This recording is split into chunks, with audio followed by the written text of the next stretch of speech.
देख रहे हैं सिटी इंडिया न्यूज चैनल हक की आवाज। Mahmood lake view convention, MM Pahadi, Kishan Bagh road, Hyderabad. अस्सलामुअलैकुम, मैं हूं Sheikh Umar. City India news में आप तमाम का खैर मकदम है। आइए देखते हैं स्पेशल रिपोर्ट। हमास इसराइल जंगबंदी। तो टॉपिक शुरू करने से पहले आप तमाम से गुजारिश करूंगा कि वीडियो को लाइक शेयर करते हुए हमारे इस यूट्यूब चैनल को सब्सक्राइब ज़रूर कर लीजिए ताकि ऐसी ही दिलचस्प और मालूमाती वीडियोस आइंदा भी आपको मिलती रहें। खतर की मुसलसल काविशों के नतीजे में बिलाखिर हमास और इसराइल के दरमियान 4 दिन के लिए जंगबंदी से इत्तेफाक कर लिया गया है। हालांकि ये जंगबंदी महज 4 दिन के लिए और आर्जी है, इसके बावजूद इससे मुस्बित तवक्कुआत और उम्मीदें वाबस्ता की जा रही है। इस बात से भी इत्तेफाक हुआ है कि इसराइल के जो 50 यरगमाली हमास की कैद में हैं, इन्हें रिहा कर दिया जाएगा और बदले में इसराइल की जेलों में मुक़य्यद 150 फ़लस्तीनी ख़वातीन और बच्चों को भी रिहाई मिल जाएगी। इस बात का जंगबंदी मुआहदे में कोई तस्करा नहीं है कि 4 दिन के बाद आया इस जंगबंदी में तोसी के कोई इम्कानात हैं या नहीं। आलमी बरादरी की जानिब से जंगबंदी की इस कोशिश का खैर मकदम तो किया जा रहा है, लेकिन ज़रूरत इस बात की है कि इस जंगबंदी को देरपा और तवील बनाने के लिए इक़दाम किए जाएँ।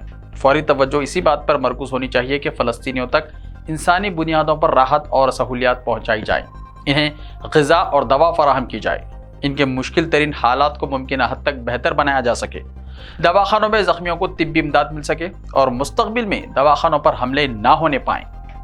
इसराइल को इस बात के लिए पाबंद किया जाना चाहिए कि वो बेहंगम ताकत का इस्तेमाल करने से बाज आ जाए और इसके खिलाफ सख्त लबो लहजा इख्तियार करते हुए सरजनिश की जानी चाहिए।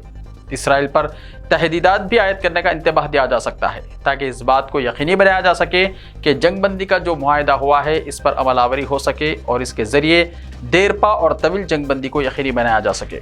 महज 4 दिन के लिए निहत्ते और बेयारो मददगार फ़लस्तीनियों को राहत काफ़ी नहीं होगी। इन्हें इंतहाई मुश्किल तरीन हालात का शिकार कर दिया गया है। इनके लिए मौत ज़िंदगी से ज़्यादा आसान हो गई है। ज़रूरत इस बात की है कि आलमी ताकतें कम अज़ कम अब इसराइल की चापलूसी से बाज आ जाएं और इंसानी बुनियादों पर इंसाफ रिसानी के लिए सरगर्म हो जाएं।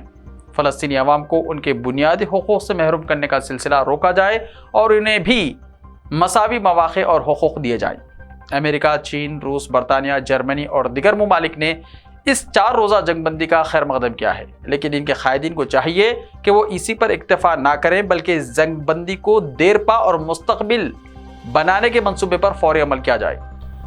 फरीक़ैन के दरमियान बातचीत का सिलसिला जारी रखा जाए और गासिब और जालिम इसराइल पर दबाव डाला जाए कि वो गैर इंसानी बमबारी और बहिमाना कार्रवाइयों का सिलसिला छोड़ दे।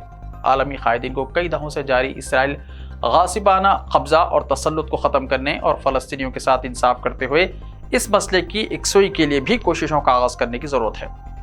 जिस तरह से हज़ारों फ़लस्तीनियों को जालिम इसराइल ने शहीद कर दिया, इस पर हाँ में हाँ मिलाने के बजाय इंसाफ का रास्ता इख्तियार करने की ज़रूरत है।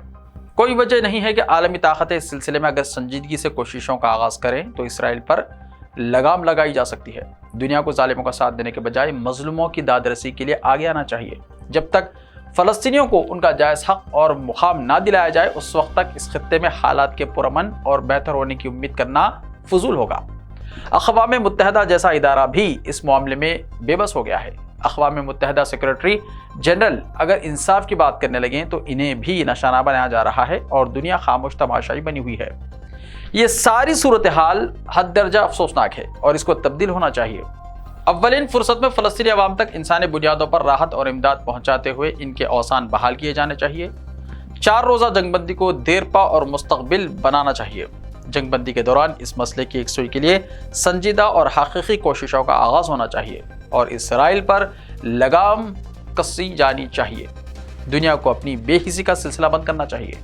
यह हकीकत तस्लीम की जानी चाहिए कि इसराइली जाहिरियत और मजालिम का कोई जवाब नहीं हो सकता और अगर दुनिया मजलूम फ़लस्तीनियों को इंसाफ दिलाने में नाकाम होती है तो वो भी इसराइली मजालिम और जबर और इस्तिबदाद में बराबर की हिस्सेदार होगी, बल्कि बराबर की गुनहगार ही करार दी जाएगी। ऐसे ही ताज़ा तरीन खबरों के लिए देखते रहिए सिटी इंडिया टीवी। तो मिलते हैं कल, तब तक के लिए अपना ख्याल रखिए। अल्लाह हाफ़िज़।